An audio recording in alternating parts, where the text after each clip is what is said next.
Last night, the DOJ sent a team of federal agents to arrest me in the middle of the night for something that I've been doing for the last 30 years, and that is covering the news. The First Amendment of the Constitution protects that work for me and for countless of other journalists who do what I do. I stand with all of them, and I will not be silenced. I look forward to my day in court. Thank you all. Well, we all look forward to Don Lemon having his day in court. And a few of us who have been following this case, like we have over on my channel, we're very pleased to see an announcement from Pam Bondi on January 30th at 9 a.m. saying that at my direction early this morning, federal agents arrested Don Lemon, Traherne Jean Cruz, Georgia Fort, Jamail Liddell Lundy, in connection with coordinated attack on the city's church in St. Paul, Minnesota. I do very much appreciate that she is calling it the coordinated attack on city's church in St. Paul, Minnesota. That's exactly what it was. On a previous video I did covering this protest, actually a coordinated attack on city's church in St. Paul. What was it? January 18th is when it occurred, I think.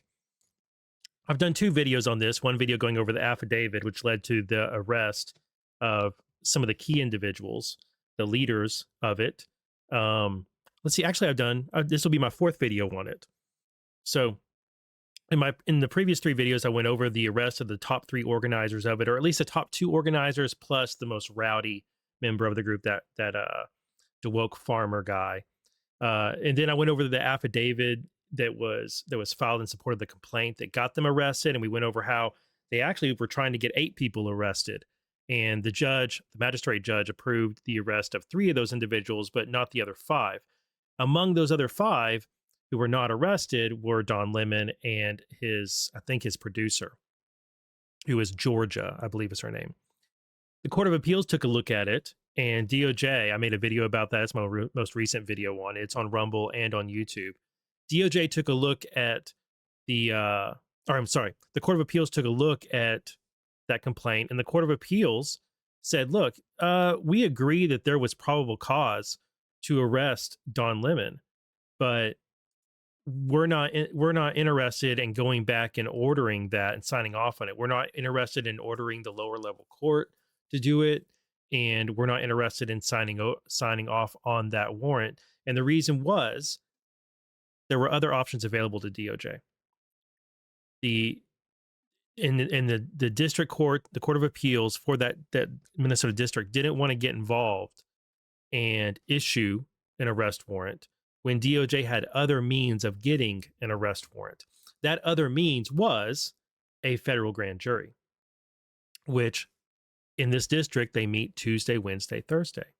And when DOJ had appealed to the Court of Appeals for this district, asking them to review the lower court's decision denying their search warrant, they were saying, look, we need to get this arrest warrant now because there's going to be church services again this weekend, and these same people who attacked the church are still free, and they believe they've gotten away with it, and we think there's a likelihood that they will attack the church again.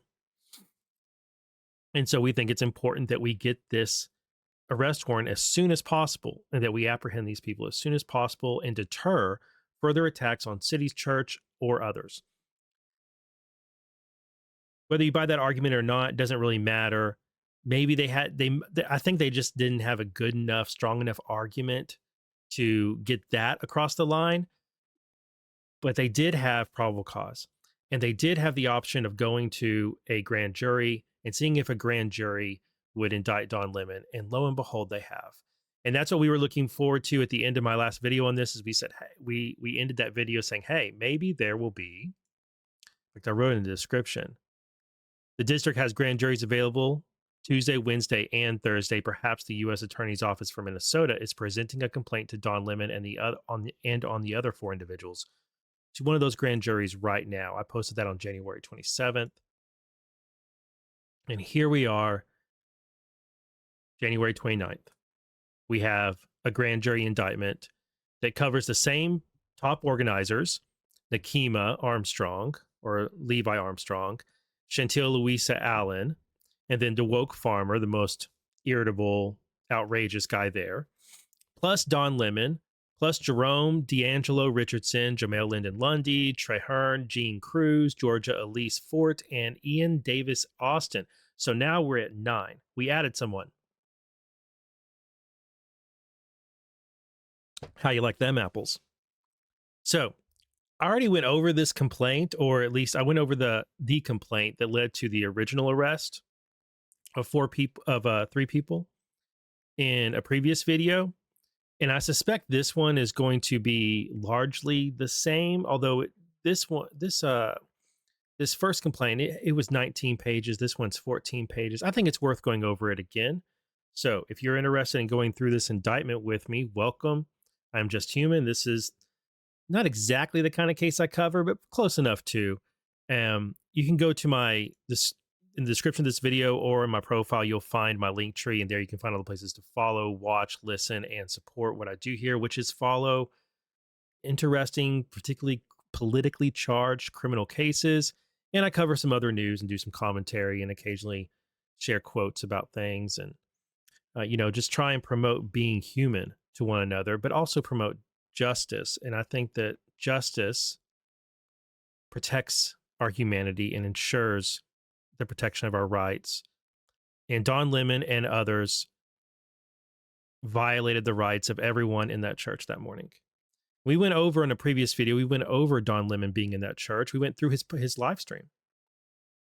And he was very much aware of what he was doing, and that the plan was, we're going to go to that church and we're going to create a disturbance. In fact, he describes it right here in this video clip. Into Minneapolis a little bit ago, and did some reconnaissance on the ground, speaking to an organization there that's gearing up for resistance and protest. I've been pleasantly surprised to see the community coming together. Diverse community. If you see this, when we first pulled up, we're like, wait a minute, which operation are we at? And as it turns out, because we're like, well, this is kind of MAGA coded, right? So just a little insight into how Don Lemon sees the world. He sees an upside down American flag, and he interprets the group to be kind of MAGA coded, quote unquote, which, in my opinion, a person who was truly MAGA, a person who truly believed in making America great again, would never walk around with an upside down flag. Maybe in a moment of frustration would post it as a sign of where the country's in distress. I've done that myself. But today, in this day and age, walking around right now with Trump as president,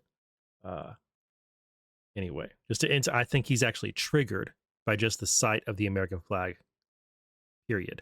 The American flag or whatever, but these are resistance protesters. They're planning an operation that we're going to follow them on. I can't tell you exactly what they're doing, but it's called Operation Pull Up. And it's Takima Armstrong, and she has been doing this since George Floyd, Dante Wright, and others, where they surprise people, catch them off guard, and hold them to account. Remember that line. I suspect that is going to come up in the case, that prosecutors are going to use that line right there, where it's a show up. They're going to hold people to account, and he's going to be asked, what exactly does hold people to account mean? Surprise them and hold them to account. What does that mean, Don? Where they surprise people, catch them off guard, and hold them to account. Surprise people, catch them off guard, and hold them to account. That is going to be used against him. And so that's what we're doing here. And then after we do this operation, you'll see it. After we do this operation, not after they do the operation and we tag along or we try and follow them and see where they go. He's not placing himself, his verbiage does not place himself outside of the operation. His verbiage includes himself in the operation. Just one more second. There we go. After we do this operation, you'll see it live. And these operations are surprise operations. Again, can't tell you where they're going. Oh, Don. Yeah, let's go back to the indictment. All right, let's check it out. All right, City's Church is a Christian house of worship in St. Paul, Minnesota on the morning of Sunday. By the way, this means that they took this it's a grand jury indictment. So it's the people of Minneapolis. The grand jury would have been drawn heavily from people in St. Paul. Not exactly MAGA country, at least not St. Paul, anyway. All right. On the morning of Sunday, January 18th, 2026, at approximately 10:30 a.m., church pastor was leading the congregation in a liturgical service. In that service, the church's pastor and congregation were then exercising and seeking to exercise the First Amendment right of religious freedom at a place of religious worship, a right that is also protected by a federal statute codified at Title 18, United States Code 248, which is the FACE Act. After the service commenced, a group of approximately 20 to 40 agitators, including all of the defendants named in this indictment, which is now 9 people, entered the church in a coordinated takeover-style attack and engaged in acts of oppression, intimidation, threats, interference, and physical obstruction alleged herein. As a result of the defendants' conduct, the pastor and congregation were forced to terminate the church's worship service.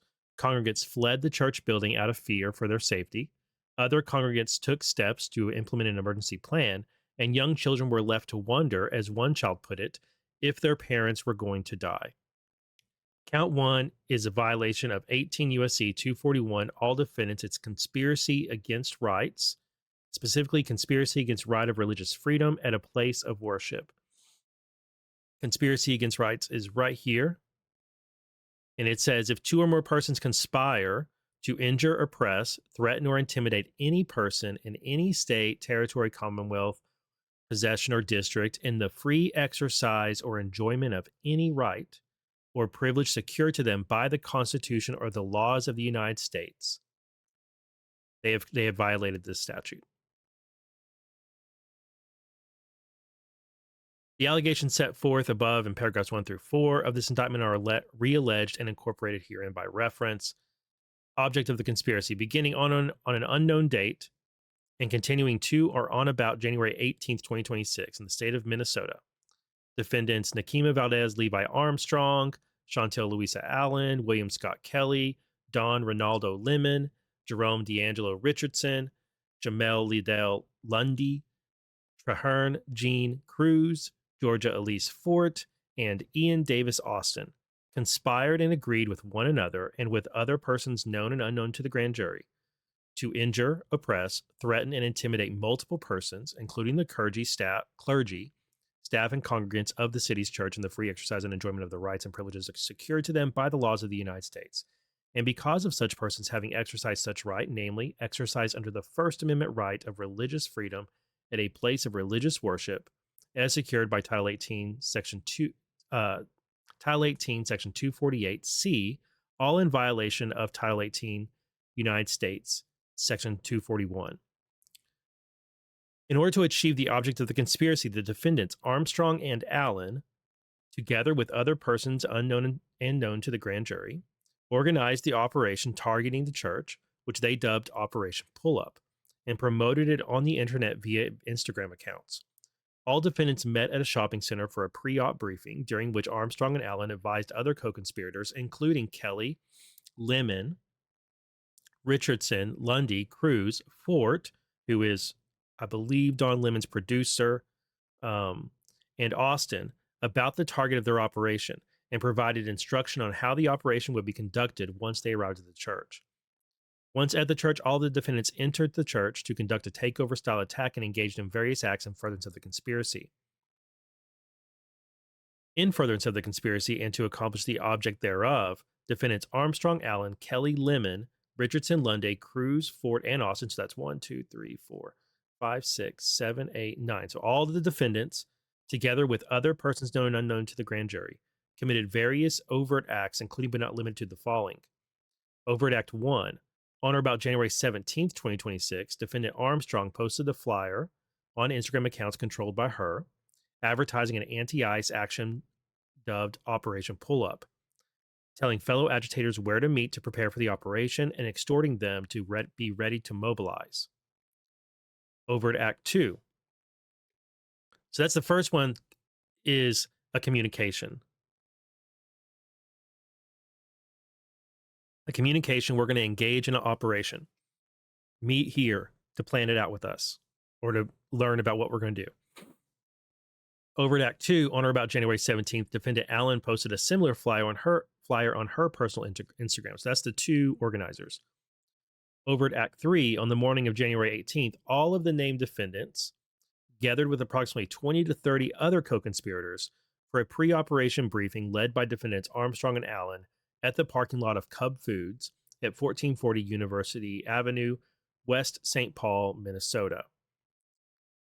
Over at Act 4, at the pre-operation briefing, defendants Armstrong and Allen advised other co-conspirators, including the defendants, Kelly, Lemon, Richardson, Lundy, Cruz, Fort, and Austin, about the target of their operation, which was City's Church.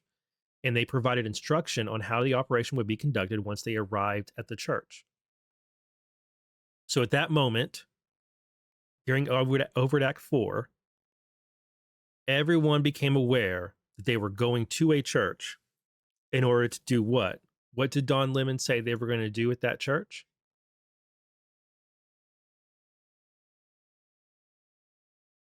And it's Takima Armstrong, and she has been doing this where they surprise people, catch them off guard, and hold them to account. And so that's what we're doing. Surprise people, catch them off guard, and hold them to account. That's what they're going to go to do at a church.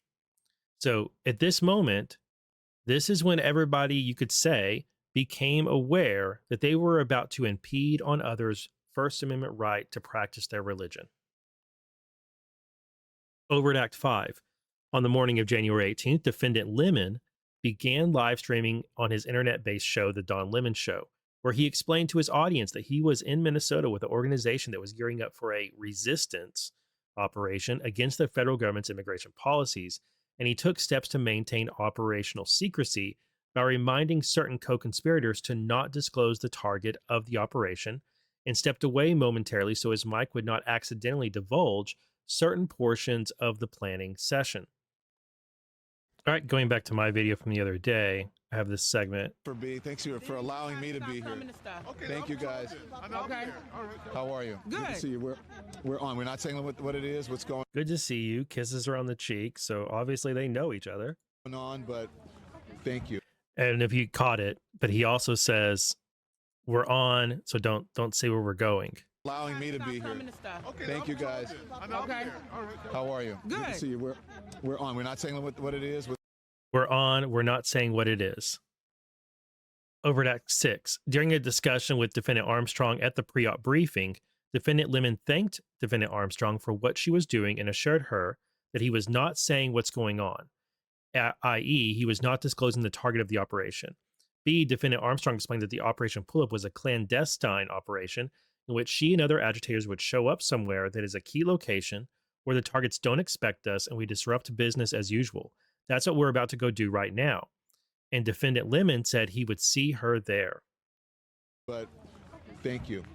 Tell us why you're doing this. So This is Nakima Levy Armstrong. She's on the show Nakima on Levy Friday. Armstrong, civil rights attorney, longtime activist here in the community, and A civil rights attorney who doesn't know about the FACE Act. you know, we protest and do activism in all kinds of ways. This is Operation Pull Up, more of a clandestine operation. We show up somewhere that is a key location. They don't expect us to come there, and then we disrupt business as usual. So that's what we're about to go do right now. We've had a lot of success with the times we have done Operation Pull Up. Yeah. After George Floyd was killed, we went to the Police Federation head's home and staged a demonstration there. We also went to the head of the U.S. Marshals from Minnesota after Winston Smith was killed by the U.S. Marshals. We went there after Dante Wright was killed when AG Keith Ellison refused to take the case.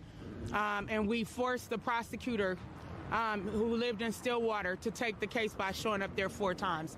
So this is our next action to call for justice for Renee Good and I out of Minnesota. So like their verbiage, shows what it is. They understand what they're doing. They're going there to harass people and to force people to do what they want them to do. It's not about, hey, we want to discuss with you. It's not, we want to help you see things our way. It's not, here are the reasons why we think this needs to happen. They're going there to harass people at their homes, at their places of worship, to hold them to account, which really means to force them to comply with their demands. It's Marxism through and through and through. It's completely offensive to the Constitution and the Bill of Rights. Completely offensive. And that's all the more reason why it's so disgusting that, one, they hide behind Martin Luther King's name and legacy. Two, they hide behind the First Amendment, or at least part of the First Amendment, and say it protects them, but it doesn't follow with them in their head that it protects the people they're seeking to oppress. Because to them, their rights exceed the rights of others. That's really one of the key differences with these people. I know I'm going on a little bit of a tangent here. That's one of the key differences in the mindset of these people, of the organizers of this protest, of Don Lemon, of all the Marxists on the left who use Marxist tactics to try and influence people. They believe that your rights end where theirs extend. So the extension of their rights, so in this case, it'd be the First Amendment to protest and the First Amendment right to do media coverage. They believe that their rights to do those things extend and encroach upon and diminish your right of religious freedom, your right to free speech. And that's why they will constantly aggress against your right to free speech, your right to whatever. They will constantly aggress and go over top and try to diminish your rights, because they ultimately believe that their rights are better than yours. They extend beyond yours. Okay, it's not really a topic for another day. It is the topic. It is the thing here. It is the thing that's what gets people to engage in this type of criminal activity. Okay. Let's go back to the indictment. All right. Before heading to the church to join its conspirators, limited advice, we're going to head to the operation. Again, we're not giving any of the information away. The operational details would be disclosed where he and his conspirators were heading. And I remember, I'm not going to go find it now, but I remember going through his podcast in the car. They're like, the people in his vehicle, they're well aware of where they're going. They know exactly where they're going. And one of them, I think Don Lemon, mentions the church. He said he lets it slip that they're going to a church while they're looking for an area to park. And one of the people in his car kind of bug him about it, like, you already said where we were going. And he's like, no, I didn't. Like, yeah, you said the church. He said, yeah, but I didn't say the name of it. But it shows that they were fully aware of exactly where they were going. They were in on the conspiracy. All right, over at Act 8. At the pre-op briefing, defendant Allen, A, led other conspirators in chants that they would use at the church, including "This is what community looks like, ICE out of Minnesota." B, urged her co-conspirators that they have a duty to fight for our freedom and a duty to win. I feel like going over another tangent. Their freedom is your capitulation. What they mean by their freedom is your capitulation. All right. C, as the group prepared to head toward the church and directed her co-conspirators to stay bumper to bumper and make sure everybody gets through the light and confirm that everyone had the address. Over at Act 9, at the pre-op briefing, defendant Armstrong provided instructions and operational guidance to her co-conspirators, including the following. A, the first wave of agitators should enter the church essentially in an undercover capacity and position themselves around the church sanctuary. B, they should not sit together and should not wear anything that is activist identifying. And C, those who had anything activism identifying should wait and come in with the second wave. Don Lemon goes in with the first wave, I believe. In fact, I think him going into the church is what I think they're waiting for that. She later says in some other interview that they were waiting for the pastor to finish his prayer, which she's going to be able to argue that. It doesn't make it less of a crime. But Don Lemon arrives and goes in right at the end of the pastor's prayer. And then it's right at like seconds after that, she starts interrupting the pastor. Right over. And then the whole thing begins and they disrupt the church and the service ends and people basically evacuate. All right, over to Act 10. Continuing on the morning of January 18th, 2026, all of the defendants got in vehicles and traveled with their co-conspirators to the church to engage in the planned takeover-style operation. And they used the word takeover at various times, that they're going to take over, which necessarily means they're going to disrupt and impede others' ability to exercise their free right to practice their religion.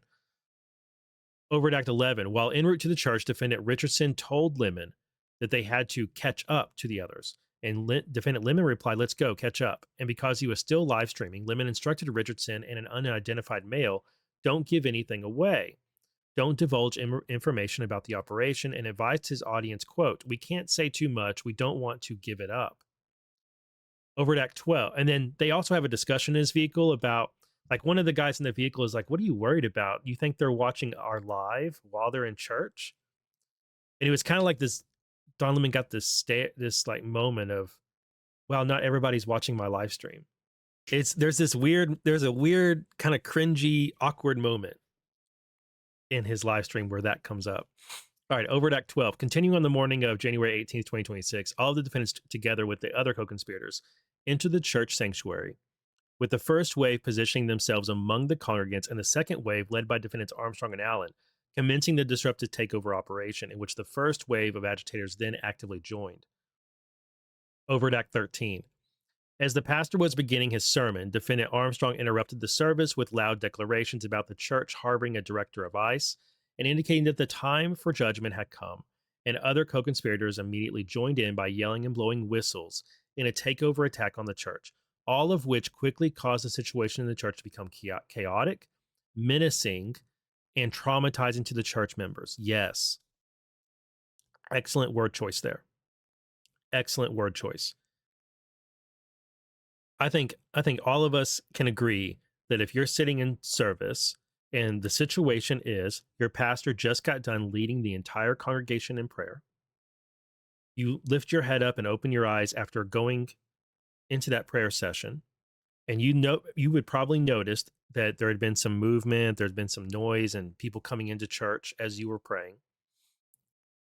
And you probably look around and see that there's a lot of extra people and unfamiliar faces now in the church that weren't there when you started praying and who aren't usually there. You've maybe never seen any of them before, but probably most of them you've never seen before, at least.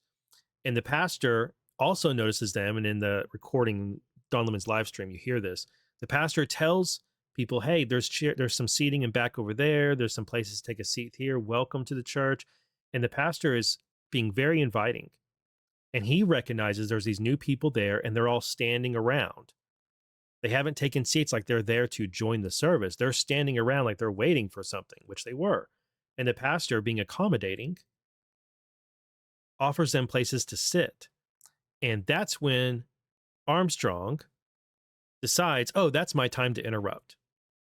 That's my time to start asking about why you're harboring a director of ICE." And that's when the second wave of people come in and they start blowing whistles in the church and disrupting the entire thing. And the words chaotic, menacing, and traumatizing to church members are excellent word choices here, because that's exactly what it would feel like to come out of a prayer and all of a sudden you're surrounded by people you don't recognize in your church. And they're yelling at your pastor. They're chanting political messages.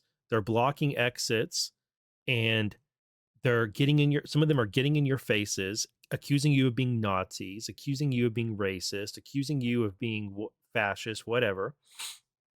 That the woke farmer guy shouted all sorts of horrible things. It would be chaotic, menacing, and traumatizing if it happened at a school basketball game. Even much more so in the setting of a church, which is a protected space. If there is such a thing as a protected space in the US, it's definitely your religious body, wherever they meet. All right. It's it's constitutionally, they literally have gone into one of the very few places that the Constitution specifically protects. It's in the First Amendment that this place is protected, and they've now invaded it and are attempting to take over. Okay.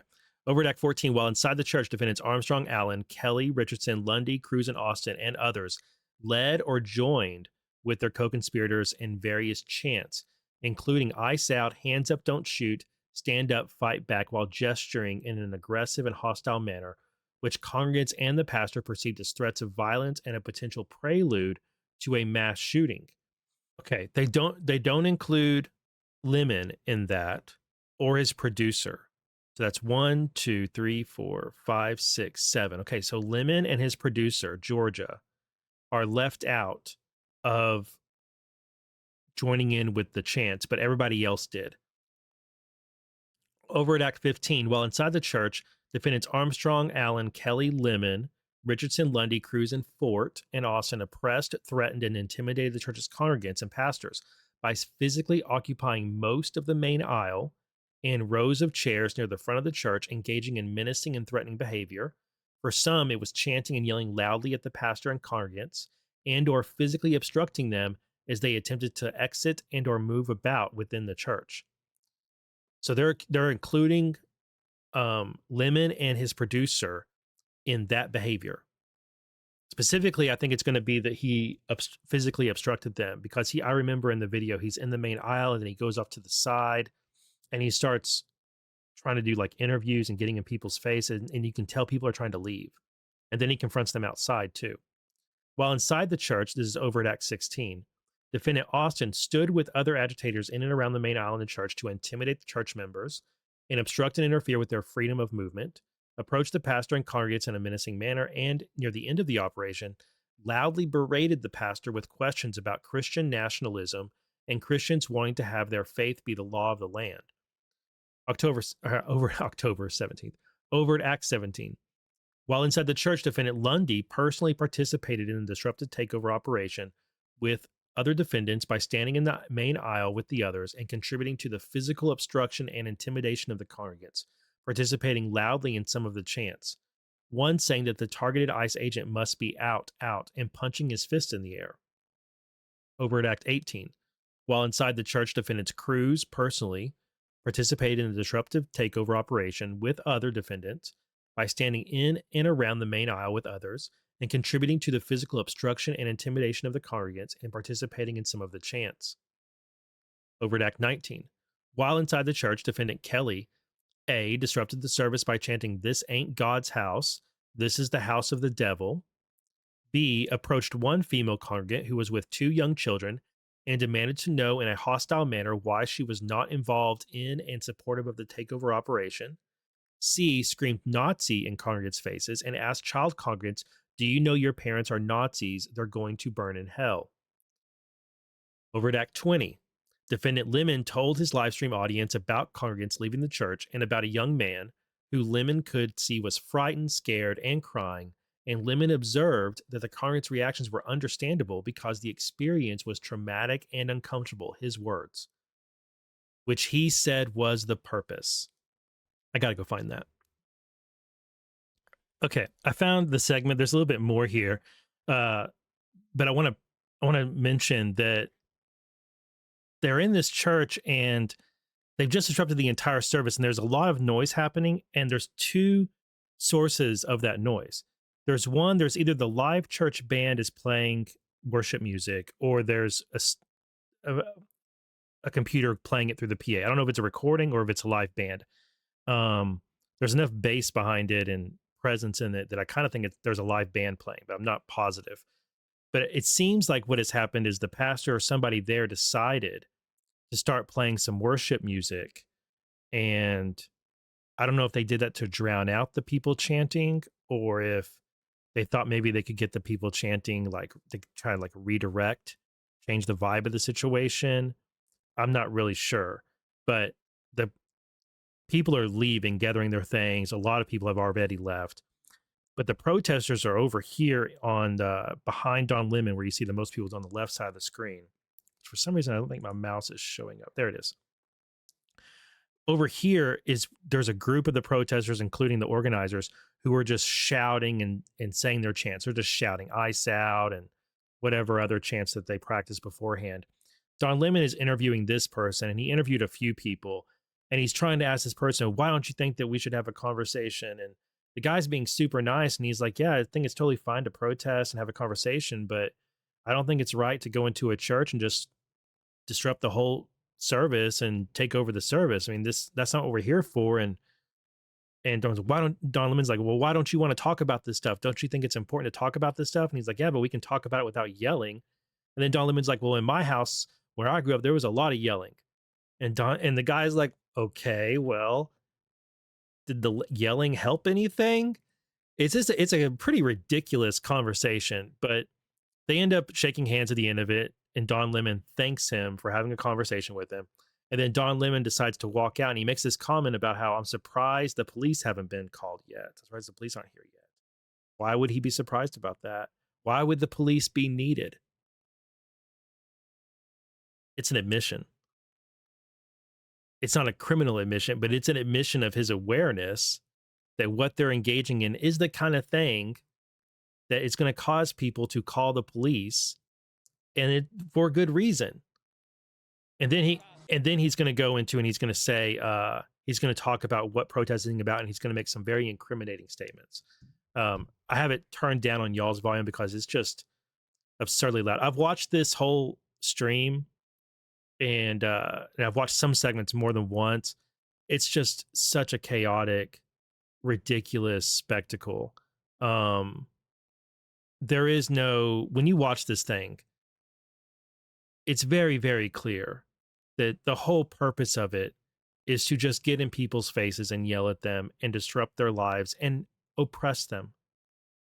That's the whole one. The purpose is to oppress them. Two, it's to make them feel more powerful because they oppressed these people. It's coming from such a place of hate. It's not coming from a place of, oh, we want to have a conversation. There you go. And so folks are leaving.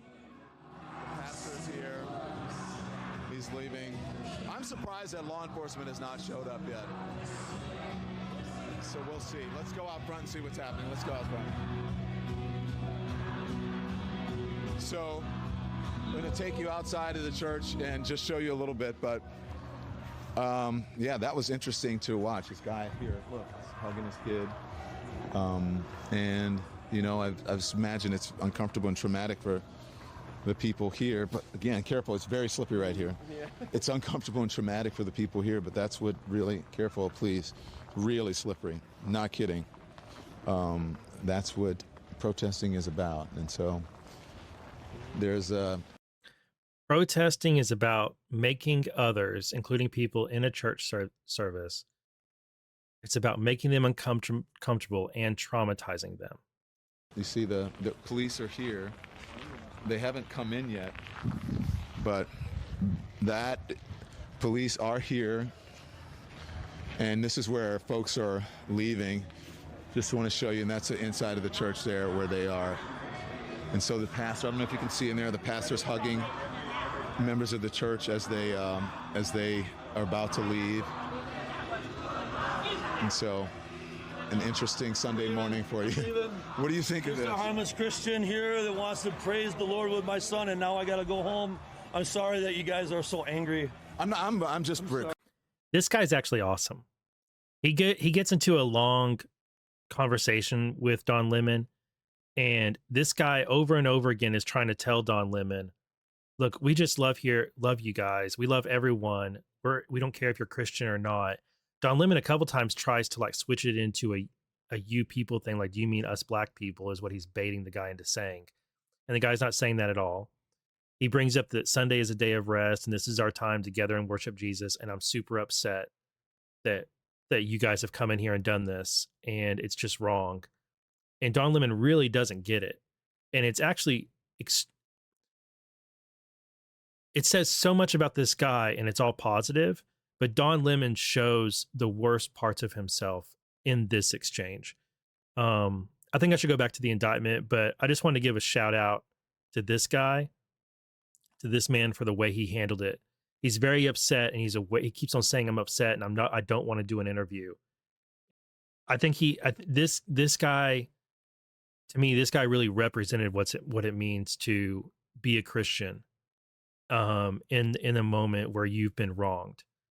Because he calls it out, but then he also says, but we forgive you and we love you and we're just trying to help people go to heaven.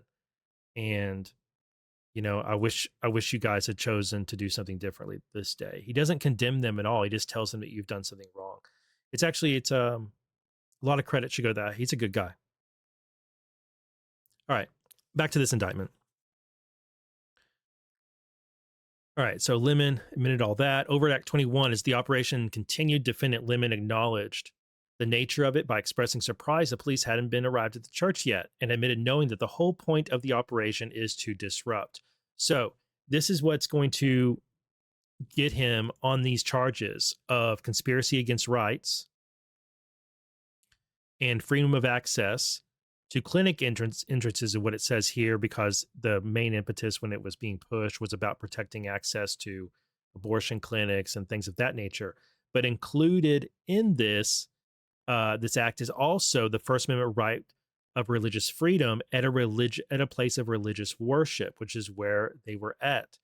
And it's against anybody who intentionally damages that facility, or which there's no allegation of damage, but there is allegation of physical obstruction, intimidation, and interference with people lawfully exercising their First Amendment right at a place of religious worship, which is exactly what this is.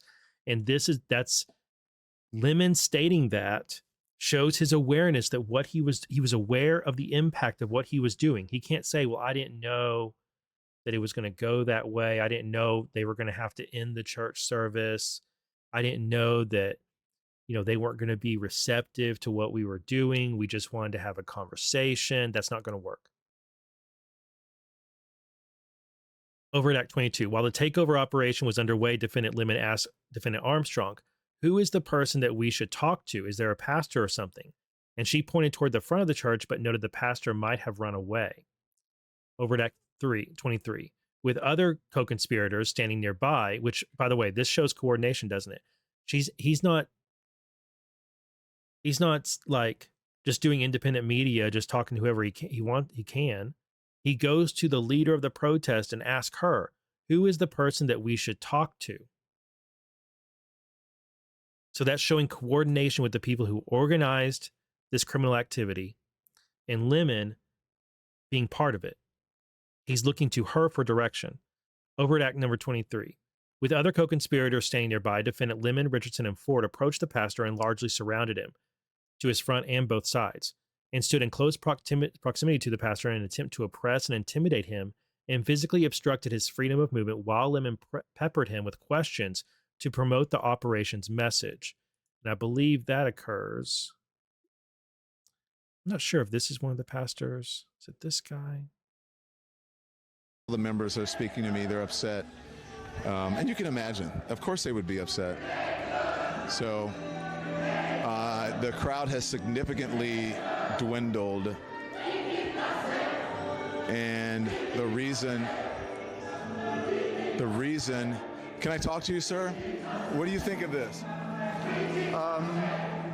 While I agree with everybody's freedom to protest, these people have come into our house and they've interrupted our worship.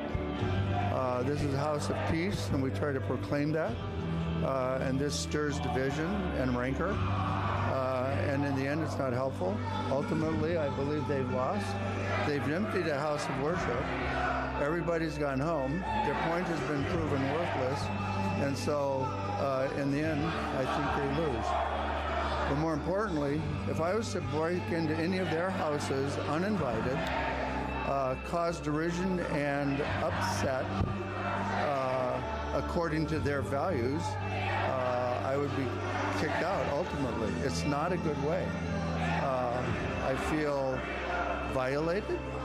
I feel interrupted. I feel angry. May I ask you something? When you were saying if you had showed up at their house, they're saying that people are showing up at... Shout out to this guy. He nailed it. Don Lemon doesn't get it, but he nailed it. All right. That's not the pastor. The pastor is right here. So this is one of the overt acts that led to Don Lemon being indicted. See if we can talk to the pastor.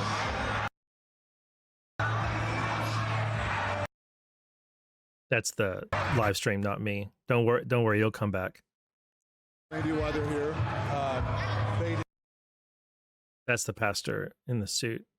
I see some live instruments in the background, so that makes me think again that they might have been playing live music. Our church had gathered for worship, which we do every Sunday, and we were interrupted by this group of protesters. We asked them to leave, and they obviously have not left. So. What do you think of this? I mean, this is unacceptable. It's shameful. It's shameful to interrupt a public gathering of Christians in worship. So, but there were folks who will say, I have to take care of my flock. okay, but listen, we live in there's a constitution in the First Amendment to freedom of speech and freedom to assemble and protest. We're here to worship. We're here to worship Jesus because that's the hope of these cities. That's the hope of the world is Jesus Christ. I want to be very respectful. Please don't push me, though. We're here. Dude, imagine. Dude.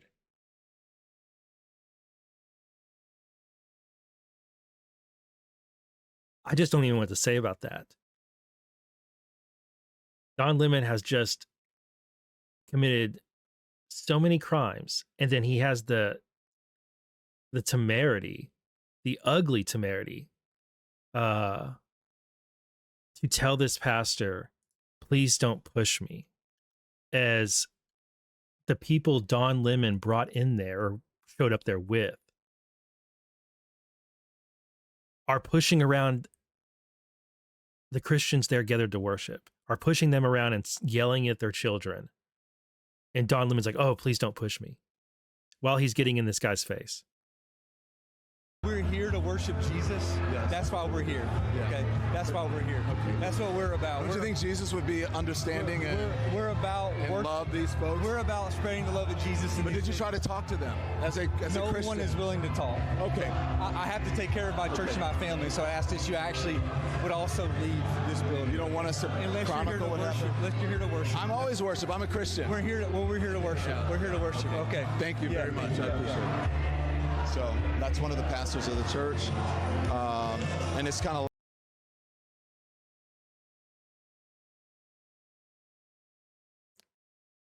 Over at Act 24, while talking with the pastor, defendant Lemon stood so close to the pastor, Lemon caused the pastor's right hand to graze Lemon, who then admonished the pastor, please don't push me. Over at Act 25, although the pastor told defendant Lemon and the others to leave the church, defendant Lemon and the other defendants ignored the pastor's request and did not immediately leave the church. Over at Act 26, after causing most of the congregants to flee, some of the defendants and other agitators enraged in a chant proclaiming, who shut this down? We shut this down. That is going to be used against them. That is, that's probably something that pushed, if you get to this point in the indictment and you're on a grand jury, by this point, when you read that, I mean, it just fully sets in. That right there just cements what their entire purpose was. To shut down a religious service. Clear violation. Clear criminal act. Clear infringement on their First Amendment rights. I keep on wanting to say October. Over at Act 27, as one congregant reported to responding police officers, some of the agitators blocked the stairs leading to the church's child care area and made it difficult and hazardous for parents to retrieve their children, causing some to take alternative routes in or around the church. And I think that's what you see in the alternative route is, I don't imagine that the normal way that you get your kids from the child care area is to go up on stage and around the pastor, right? And you may have noticed that while Lemon is talking to this guy, you can see they went and got their kids. And it looks like there's some sort of way to access an area right back there behind the pastor. There's a pathway. So I don't imagine that's the normal way that you get to your kids in this church. I think that's what you see happening there. Over at Act 28, at one point, defendant Lemon posted himself at the main door of the church, where he confronted some congregants and physically obstructed them as they tried to exit the church building to challenge them with facts, quote unquote, about U.S. immigration policy. Over at Act number 29, as a minivan full of children was preparing to depart from the church, defendant Kelly walked in front of the minivan and angrily yelled at the occupants, and defendants Armstrong and Fort who Fort is Lemon's producer, stood in front of the minivan while Fort interviewed Armstrong. Wow. I don't remember seeing that in the live. Whereas it says it wasn't Lemon who did it. Lemon ends up talking to this guy for several minutes, and then shout out to this guy too. He definitely was very Christ-like in the way he handled it. He represented Christ well. Shout out to him. And then look, Lemon is still talking to that guy. Minutes later, he's still, all right, count 2. This is FACE Act violations. The allegations set forth above in paragraphs 1 through 8 of this indictment are re-alleged and incorporated on or about January 18th. All these same defendants worked together with other persons known and unknown to the grand jury by use of force, threat of force, physical obstruction, intentionally injured, intimidated. One person was injured. They slipped on the ice outside and broke an arm. And interfered with and attempted to injure, intimidate, and interfere with multiple persons, including the church's congregants, clergy, and staff, who were then lawfully exercising and seeking to exercise the First Amendment right of religious freedom at a place of religious worship, which conduct resulted in bodily injury to one of the congregants. So this is signed by, I want you to take note of this. This is signed by Bondi, Harmeet Dillon, the Assistant Attorney General of the Civil Rights Division, who said, we're gonna take care of this. Shout out to Harmeet Dillon, definitely one of the rock stars in this administration, which I think Pamela Bondi is a rock star in this thing too. I think the hate that Pamela Bondi has gotten is ridiculous. I also think some of it is self-inflicted just by her not being more on guard with media and not catching media before they entrap her in things. Like the whole thing that went down a year ago with the Epstein list is on my desk was a media trick. She didn't actually say what is alleged that she said, but it didn't matter. Once that clip went out, the media interpreted it their own way, and then influencers did what they do, and it just fed into the Epstein hoax. And she's been paying for it ever since. But it's been completely unfair to Bondi. And then the other thing where she's caught in flack has more to do with Trump than it does Bondi. It's just Bondi doing what Trump told her to do, which were not good decisions. So, but I want to notice Bondi is on this, and then Harmeet Dillon. So this is DOJ leadership is on this indictment. You don't always see that. And then the Jesus Osete, the principal deputy assistant attorney general for the Civil Rights Division, and Robert J. Keenan, acting deputy assistant attorney general for the Civil Rights Division. Orlando B. Sanza, who is counsel for Civil Rights Division, and Daniel N. Rosen is the United States attorney who signed it here in District of Minnesota, which the District of Minnesota's U.S. Attorney Office has gone through a shakeup with a bunch of people leaving, including the guy who was Trump's pick for it, leaving or being fired or resigning. And that happened right after Renee Good shooting, which isn't good. It's not, I don't think those are good developments when a U.S. Attorney's Office has a bunch of firings or resignations. It would be much better if that hadn't happened and we still got this indictment, because it seems to me, based on the information we have, based on Don Lemon's live stream, it doesn't matter who you are as a U.S. attorney, like what your politics are. This is a clear violation. I would think that any U.S. attorney would bring this case. And this case wasn't why he left. Now, funny thing about this, and something to keep in mind, I've been showing you tons of clips of the crimes that happened because this guy streamed it all. He recorded everything he did. And, well, not everything, but he recorded hours and hours of this activity. And he has spoken about it for hours and hours afterward. And so have other members of that group, such as the leader. They've continued to go on TV and do interviews talking about what they did and defending what they did. And this is great. It's not worth listening to for us, really. But this is the kind of thing that, like, as a prosecutor, you're like, yeah, keep going on TV and talking about the crimes he committed. Go ahead. Go ahead. Keep going on TV and telling them all about those violations. Love it.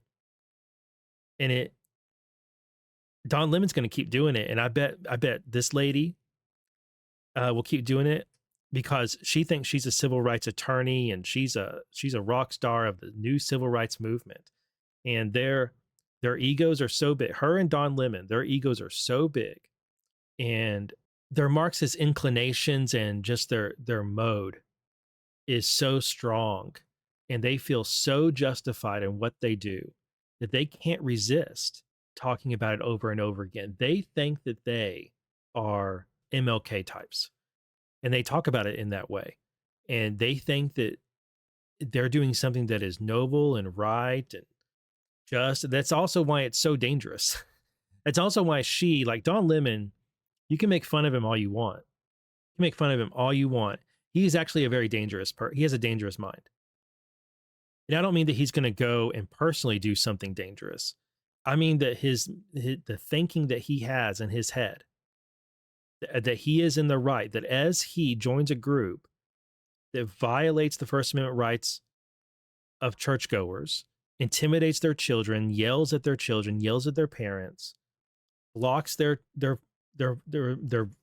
freedom of movement in the building, and then also blocks their movement outside, and then walks away from all of that and thinks they're in the right. If more people in that church had been injured that day, they would still think they're in the right. And that's where things get really dangerous with these types of people, is that they think that any consequences that flow from this are just, that's what you get. And so they feed a Marxist, they're feeding and empowering a Marxist movement that is literally getting people killed. And they have no remorse about it. They have no remorse about it. And that's what makes them actually really dangerous. Don Lemon thinks what he did is not only protected, he thinks that it's good, and people who call it out are actually in the wrong. There's a certain degree of entitlement. I think people who are, in the religious groups like that, it's not the type of Christianity that I practice, but I think that they're entitled, and that entitlement comes from a supremacy. See, his mind is so corrupted that he thinks the people in that church are the entitled ones. Certain degree of entitlement. I think people who are, in the religious groups like that, it's not the type of Christianity that I practice, but I think that they're entitled, and that entitlement comes from a supremacy, a white supremacy. And they think that this country was built for them, that it is a Christian country, when actually we left England because we wanted religious freedom. It's religious freedom, but only if you're a Christian and only if you're a white male, pretty much.